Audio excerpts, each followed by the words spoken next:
శ్రీ గురుభ్యో నమః. భక్తులారా, సత్సంగంలో భాగంగా ఇప్పుడు మనం ఆంధ్ర మహాభాగవతం తృతీయ స్కందం నుండి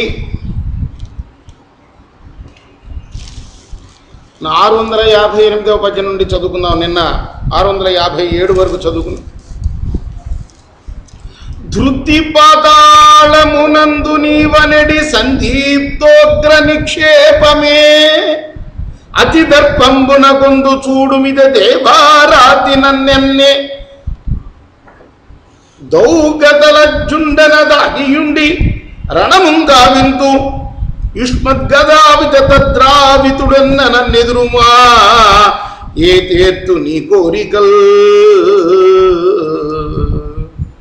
నువ్వు నీది అని చెప్తున్నావే పాతాళం,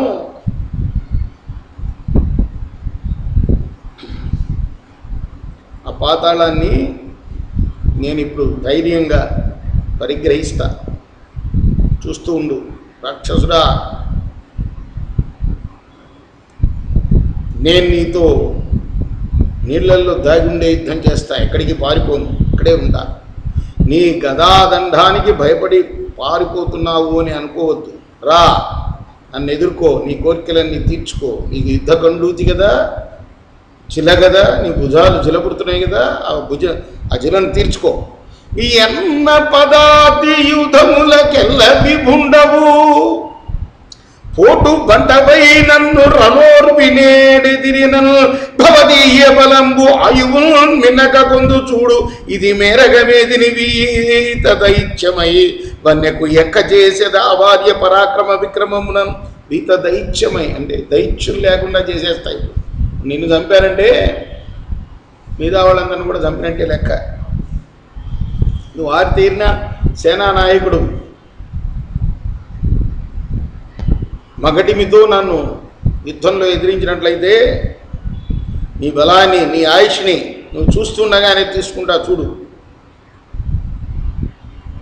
నన్ను ఎదురంగ జాలిన ఘనంబగు శౌర్యము ధైర్యము బలంబును గలవేని ఇట్లు రణభూముని నీ హితులైన వారికి కనుగవ బాష్పపూరములు గ్రమ్మగమాన్పగా ఓపుదేని చయ్యన తనుదెమ్ము దానవ కులాధమ ఊరక రజ్జులేటికి నువ్వు ఊరికే ప్రగల్భాలు ఎందుకు పడుగుతావురా? నన్ను యుద్ధరంగంలో ఎదిరించగలిగితే, నీకంత బలం ఉంటే వెంటనే నీలిచ్చి నాతో యుద్ధం చేయి. లేదా ఒకవేళ నువ్వు నీ ఆప్తమిత్రులైన వారి కళ్ళల్లో దుఃఖ బాష్పాలు ప్రవహించకుండా నిలబదలిచినట్లయితే, అంటే యుద్ధంలో చేస్తావు కాబట్టి వాళ్ళ కళ్ళల్లో నీళ్లు లేకుండా చేస్తావు అనుకుంటే వెంటనే వెళ్ళిపోరా రాక్షసాదమా. నన్ను నిట సంస్థాపించదనని పలికిది అంతవాడవవుతావు. ఇక్కడే పూడ్చిపెడతానని చెప్పావే నువ్వు, అంతవాడవు కావచ్చు. నువ్వు నాతో యుద్ధం చెయ్యి. నీకును ఎననైన చుట్టముల పొడగని రాయిదే యముని పురికి కాపుర మరగ. నిన్ను యమపురికి పంపిస్తా ఇప్పుడే. కాబట్టి ఒకసారి నీ చుట్టాలందరికీ ఎందుకైనా మంచి చెప్పిరా అని ఇబ్బంది సరోరుహాక్షుడు హిరణ్యాక్షును విడంబించి పల్కిన హాసోక్తుల కుల్కి రోషమద సంగీభూత చేతస్కుడై. ఈ విధంగా ఆ సరోరుహాక్షుడైన ఆ విష్ణుమూర్తి హిరణ్యాక్షుడితో పలకగానే హాసోక్తుడు అంటే హసం అంటే నవ్వుతూ పలికిన పలుకు. ఆయనకెంత వీడు వాడు అనుకుంటున్నాడు, వాడి ముందు ఎవరు నిలవలేడు. కానీ ఆయనకు తెలుసు కదా వీడి బలమెంతో. వీడు ఆయన సేవకుడాయా పూర్వజన్మలో. ఆ జయ విజయలేక హిరణ్యాక్ష హిరణ్యకశిపులకే పుట్టింది కాబట్టి ఆయన అంటున్నాడు, హసించి పలికాడు అంటే నవ్వుతూ పలికిన ఆ పలుకులకి ఉలికి కోపం వచ్చింది వాడికి. రోషమద సంగీభూత చేతస్కుడై కరుగ్రేవన్మిడుగుర్లు సాల పొడమంగా కింగమైదోక కనుముడి చేశాడు. అంటే నొసట చిట్లించాడు, ఒక్కసారి నిప్పు కణాలు రాల్చాడు ముఖం నుంచి. త్రొక్కిన కృష్ణోరగరాజు కృష్ణోరగం అంటే నాగుబాము. నాగుబాముని తొక్కితే ఎలా ఒక్కసారి లేస్తుందో, కోపంతో తొక్కిన నల్ల తాచులాగా ఆ నిశాచరుడు, ఆ రాక్షసుడు క్రోధావేశంతో కింద మీద అయిపోయాడు. చలితేంద్రియుడై నిట్టూర్పులు నీడించుసు నువ్వవలు ముడివడు రోషాకుల మానసుడై గదకొని జలజాక్షణ చేతుడు నడిచే సాహసమొప్పన. వెంటనే గదను పట్టుకున్నాడు. ఆ దానవరాజు హిరణ్యాక్షుడు ఆ శ్రీహరి మీదకి తలపట్టడానికి వెళ్ళాడు. అత్తరి హిరణ్యాక్షుడు అతి భయంకరాకారుండై గద సారించి మదాసురేంద్రుడు సమగ్ర క్రోధుడై మాధవు కుదియం వేసిన బ్రేటుకై కొరగ రక్షోహంత సౌర్యోన్నతి గదకేలం ధరించి దాని తునుకలు కావించినంత ఇచ్చుడు మధురై ఒండు గదండ్రమా విభుని భీమ ప్రక్రియను ప్రేసినను. వెంటనే శ్రీహరిని తన గదతోటి కుట్టాడు. ఆ దెబ్బను లక్ష్య పెట్టలా హరి. ఆ గదను చేత్తో పట్టుకొని ముక్కలు ముక్కలు చేసి అవతల పడేశాడు. అప్పుడు పిచ్చుకోబోతో వాడు ఇంకో గదను తీసుకున్నాడు. అది తను దాకకుండా తను జారి గదారణ కోవిద క్రియాస్పద కరలాఘవక్రమముపై కొని చూపి విరోధి పేరు రుంబదరగ వేయువాడు వివశాకుల భావమునుంది అంతలో మది తెలుగొంది బ్రేసే రిపు మాన విమర్ధును ఆ జనార్దను. వెంటనే ఆ గదిని కూడా తన హస్తలాభంతో పట్టుకున్నాడు దెబ్బ తగలకుండానే. దాంతో వాడు ప్రయోగించిన గదతోనే వాడి వక్షస్థల మీద కొట్టాడు విష్ణుమూర్తి. విష్ణుమూర్తి కాదు ఇక్కడ ఏమనాలి ఆయన్ని, అది వరాహం, రాహ రూపంలో ఉన్న విష్ణుమూర్తి. ఆ దెబ్బకు వాడు దిమ్మ తిరిగిపోయాడు. తెలివి తెచ్చుకొని మళ్ళా తిరుగు దెబ్బ కొట్టాడు ఆ వరాహమూర్తిని. ఇట్లు తలపడి అన్యోన్య జయకాంక్షల ఇతరేతర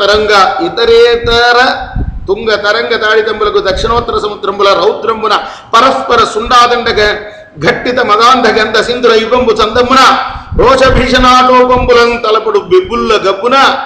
ఎంతో ఎలా ఉన్నారంటే వాళ్ళు ఒకళ్ళు అలా కొట్టుకుంటుంటే సముద్రాలు రెండు కొట్టుకుంటున్నాయా అన్నట్టుగా. ఇతరేతర తుంగ తరంగ తాడితంబులకు దక్షిణోత్తర సముద్రంబుల, దక్షిణంగా ఉండే రెండు సముద్రాలు ఉంటాయి, అటోటి ఇటోటి, అంటే తూర్పు సముద్రం దక్షిణ సముద్రం రెండు కలిపి కొట్టుకున్నాయా.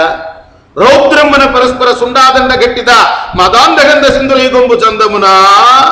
అలానే మత్త గజాలు రెండు పెద్ద పెద్ద తొండాలతో కొట్టుకుంటూ ఉంటే ఎట్లా ఉంటుందో అట్లా ఉన్నారట వాళ్ళు. తలపొడు బెబ్బుల గబ్బున, బెబ్బులు అంటే పెద్ద పుల్లు, ఇద్దరు పెద్ద పుల్లు రెండు పెద్ద పుల్లు కొట్టుకుంటున్నట్టుగా అతి దర్పాది రేఖమ్మున ఎదిర్చి రంకెల వయసు మద వృషభంబుల రభసంబున. మదించిన ఎద్దులు ఎట్లా ఒకటి ఒకటి కొట్టుకుంటాయో అట్లా వృషభములు అంటే ఎద్దులు. అసహ్య సింహ పరాక్రమున విక్రమించి పూర్ణిడ హిరణ్యాక్షుండు సభ్య మండల భ్రమణంబునన్ పరివేష్టించిన పొండరీకాక్షుండు దక్షిణ మండల భ్రమణంబునన్ తిరిగి విపక్షు వక్షంబు అశని సంకాశంపు గదాదండమునం పగిల్చిన వాడు దెప్పరి తెలివొంది లేచి ధనుజ పరిబంధి ఫాలంబు నొప్పించే అప్పుడమ్మేటి వీరులు శోణిత సిక్తాంగులై పుష్పితాశోకంబుల అంటే అశోక వృక్షాల్లాగా ఉన్నారట. ఆ ఒకళ్ళకొకళ్ళు కొట్టుకొని ఆ రక్తం చిందిస్తున్న దేహాలు అశోక వృక్షం మీద పూలు ఎట్లా ఉంటాయి అట్లా అశోక వృక్షాల్లాగా ఉన్నారట. దాయిచు గ్రహించు రోయిచు ఒండ్రుల రుద్రంబులు ఆగ్రహించుచు తిరస్కార పరిహాసాక్తుల ఇచ్చుచు, పరిహస ఉక్తులు తిరస్కార ఉక్తులు మాటలు అన్నమాట. ఒకళ్ళని తిట్టుకుంటూ అలానే ఒకళ్ళని పరిహసించుకుంటూ ఎగతాళి చేసుకుంటూ ఇట్లా ఇచ్చుచు పూరు సమయంబున ఆ మహాబలుల సమరంబు చూచు వేట్క పద్మ సంభవుండు నిఖిల మునీంద్ర సిద్ధ సాధ్య దేవగణంబులతోడ చనుతరించి ధరిత్రి నిమిత్తంబు అసురవరుని తోడంపూరు యజ్ఞవరాహునకు ఇట్లనే పైనుంచి బ్రహ్మదేవుడు వచ్చాట మునివర్గులతో కలిపి వచ్చి ఆ భూమి గురించి, అంటే వీడు ఈయన విష్ణుమూర్తి వరాహ రూపంలో పాతాళాన్ని ఎత్తుకుపోతున్నాడు. ఈ పాతాళం నాదిరా, నువ్వెక్కడికి ఎత్తుకెళ్ళిపోతావు, దాన్ని విడిచిపెట్టు లేదా నా చేతిలో చేస్తావు అని వీడు యుద్ధానికి దిగాడు. ఎవరు వీడు? హిరణ్యాక్షుడు. వీళ్ళిద్దరి మధ్య యుద్ధం దేనికి జరుగుతుంది? భూమి గురించే జరుగుతుంది. ఆ భూమి గురించి విష్ణుమూర్తి అలా పోట్లాడటం పైనుంచి చూసిన బ్రహ్మదేవుడు మునివర్యులతో కూడా కిందకి దిగి వచ్చి విష్ణుమూర్తితో ఇలా అంటున్నాడు, అంచిత దివ్యమూర్తి పరమాత్మగా ఈ కలుషాత్ముడైన నక్తంచరుడు అంటే రాత్రి పూట తిరిగేవాడు. ఈ రాక్షసులకి ఏంటంటే రాత్రి వాళ్ళకి చాలా వాళ్ళకి పగలన్నమాట. మనకేమో మన పలకలు వాళ్ళకి రాత్రి, వాళ్ళ రాత్రి మనకి పగలు. అట్లా వాడికి ఏమిటది రాత్రి వస్తుంది, అందుకోసం నక్తంచరుడు అని. అంచిత దివ్యమూర్తి పరమాత్మక ఈ కలుషాత్మకుడైన నక్తంచరుడు అస్మదీయ వర గర్భమునన్ భువనంబులెల్లగారించు మదించి ఇట్టి విపరీత చరిత్రుని త్రుంపకగా ఇట్లు ఉపేక్షించురా కాదు వీని బలిసేయు వసుంధరకును శుభంబగున్. వీణ్ణి బలిపవయ్యా భూమికి, వెంటనే ఆలస్యం చేస్తున్నావు ఎందుకు, చంపేసే వీణ్ణి. వీడు నా గర్వం చేత మొత్తం అందరినీ బాధిస్తున్నాడు, నా వరగర్వం చేత, నేను ఇచ్చిన వరం చేతనే. బాలుడు కరమున ఉగ్ర వ్యాళము ధరించి ఈడు వడపున, చిన్న పల్లవాడు చేతిలో పావును పట్టుకుని ఆడుకుంటూ ఉంటాడు, వాడికి తెలియదు కరుస్తుందని. రక్షపాలుని త్రుంపగ ఊరగ పోలార్చుడ నీతియ శుభప్రద. ఇంకా ఈ రాక్షసుని చంపకుండా ఊరికి ఆడుకుంటున్నాయంటయ్యా వాడితోటి చేతిలో పెట్టుకొని అధీనం కాక. అంతేకాదు అనగా ఈ అభిజిన్ముహూర్తమున దేవారాతి మర్దింపవే అనయంబున్ మరి దైత్యవేళయకు సంధ్యాకాలమే తెంచిదను. ఇప్పుడు ఇది అభిజిన్ ముహూర్తం అంటే పెట్టమధ్యాహ్నం, సాయంత్రం వచ్చిందనుకో వాడు విజృంభిస్తాడు, నీ వల్ల కాదు వాడిని చంపడం. అనయంబున్ మరి దైత్యవేళయకు సంధ్యాకాలమే తిని, అందుకోసమే సంధ్యాకాలంలో ఏం తినకూడదు తాకూడదు అంటారు.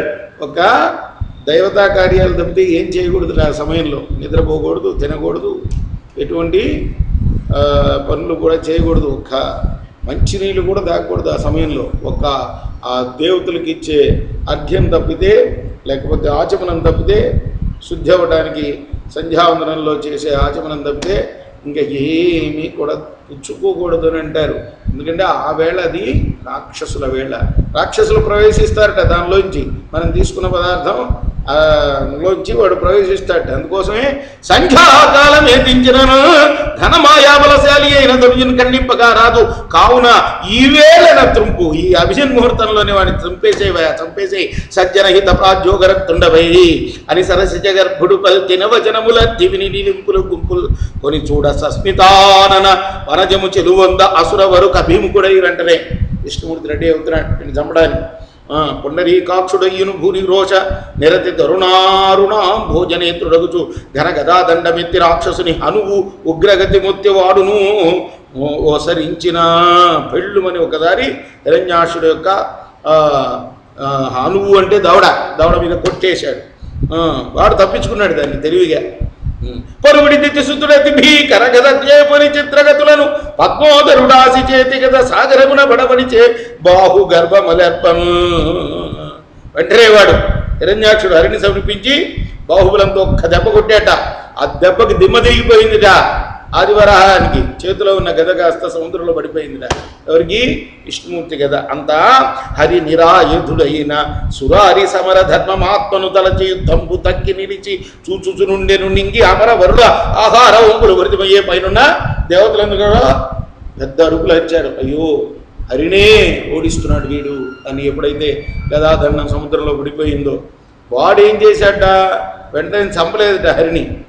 చేతిలో దండం లేదు, ఇంకో దెబ్బ కొడితే హరి సరిపోతాడు కదా అంటే వాడి ఉద్దేశంలో. కానీ యుద్ధనీతి కాదు, చేతిలో ఆయుధం లేదు, నేను చంపకూడదు, ఆయుధం తీసుకునేదా. కానీ ఊరుకున్నాట కాసేపు. సరిసిజ నేత్రుడు ధనుజేశ్వరు సంగర ధర్మమునకు సమధిక సౌఖ్య స్మరణకు తన చిత్తమున కరమాశ్చర్యమునుంది కడగతలిపను. చాలా సంతోషించాట శ్రీహరి. ఎందుకు? ఎంత యుద్ధ ధర్మం పాటిస్తున్నాడు వీడు, ఎంత చెడ్డ వీడు. పూర్వజన్మలో ఈయన సేవకుడే కదా, ధర్మంతో ఉంటాడు. రేపు మనం 678 నుండి కొనసాగిద్దాం. కృష్ణార్పణమస్తు.